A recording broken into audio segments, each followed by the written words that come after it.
Alors encore une autre news que je suis tombé quand je dépilais mes news là. La nouvelle taxation sur les plus riches, hein. Donc on va parler un peu de ça. On va parler toujours de ces nouvelles taxes qui en général sont des taxes temporaires et sur les plus riches. Donc on va parler du côté temporaire et du côté plus riche. Parce que c'est un peu vaste tout ça. Donc on va commencer sur le côté temporaire avec cette vidéo. Je vais vous la passer en entier parce que c'est vraiment une petite mine d'or à se poiler.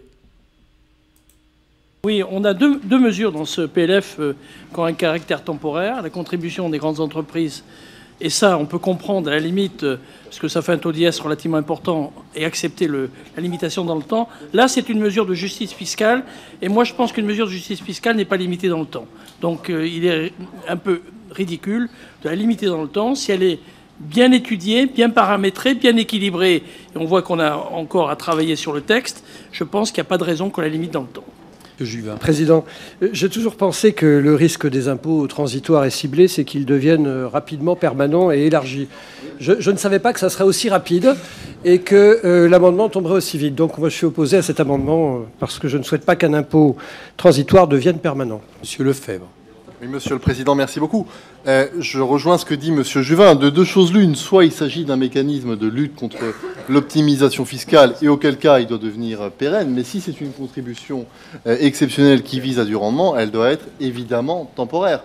Bon, moi, je défendrai cet amendement pour une bonne raison, c'est que j'attire votre attention aux collègues qui s'y opposent, que ceux qui expliquent qu'en réalité, tout ce qui est temporaire et ponctuel dans ce projet de loi, projet de budget, concerne les plus hauts revenus, et tout ce qui est décidé de manière définitive ou au moins stable concerne tous les autres. Voilà, donc ça c'est une évidence. Pour faire de l'humour par rapport à l'observation de M. Juvin, la contribution exceptionnelle sur les hauts revenus créée en 2012, il n'y en a plus beaucoup, je crois, qui étaient là, moi j'en faisais partie, avait été présentée, bien entendu, par un caractère très temporaire. Ça fait 12 ans que ça dure, et voilà, donc il y a beaucoup d'exemples comme ça. Donc on peut voter en faveur de ces amendements. Allez, qui est pour ?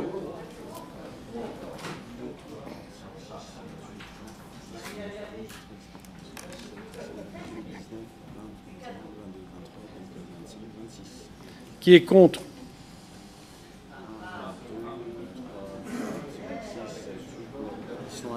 Adopté. Ouais, donc donc déjà on voit que le côté temporaire c'est pas tenu très longtemps et il y en a plein des taxes de l'État qui ont été faites temporaires. Toutes ces mesures temporaires ça dure toujours. Un petit merci à Jean-Louis pour avoir fait ce montage vidéo, hein. J'avais la flemme de faire ça moi-même, je sais même pas d'où il a trouvé la vidéo, donc un petit merci, hein. J'ai volé ça de manière un peu bâtard.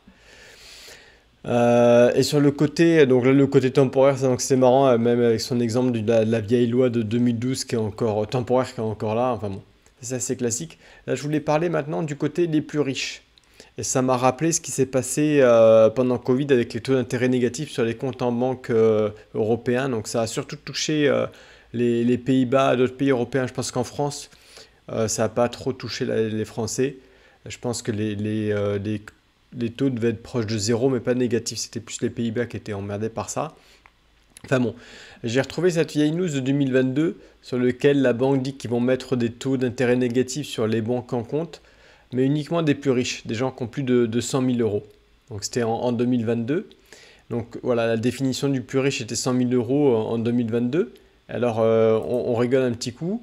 Et en fait en 2020, donc 2 ans avant, ils s'étaient déjà mis les taux négatifs pour les plus riches, mais là c'était 1 million.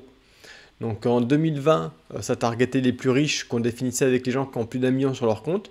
En 2022, c'était les plus riches avec plus de 100 000 euros sur leur compte. Et il n'y aurait pas eu le Covid, en 2024, ça aurait été les mecs qui ont plus de 10 000 euros sur leur compte, hein. Donc c'est aussi toujours ça qui est intéressant. Et j'ai un autre exemple là-dessus sur la définition de qui est impacté par les taxes. Rien qu'avec la taxe du gouvernement américain, en fait. Donc je pense que j'ai le graphique ici, en fait. Je vais remonter un peu. L'impôt sur l'income, donc sur le revenu aux États-Unis, hein, donc, a été créé autour de la Première Guerre mondiale, qui n'impactait que les plus riches, hein, pour financer la Première Guerre. À la fin de la Première Guerre, ils ont dit bon, on va le mettre sur un peu plus de gens, donc ça leur a rapporté un peu plus de pognon pour la reconstruction, hein, mais vous inquiétez pas, c'est que les plus riches et temporairement. Après, arrivé la Deuxième Guerre mondiale, où là, on l'a mis sur les plus riches, mais qu'en fait, était tout le monde. Hein. La limite d'être riche était devenue, à partir du moment où tu as un boulot, tu es un des plus riches. Et on voit que ça n'a jamais diminué. Hein. Donc, c'est un autre exemple. Je pourrais faire une vidéo plus longue là-dessus. Un autre exemple d'une taxe qu'on vend toujours sur le. Ça ne touche que les plus riches. Et au fur et à mesure, on change la définition de riche. Et à la fin, ça touche tout le monde, en fait, quoi.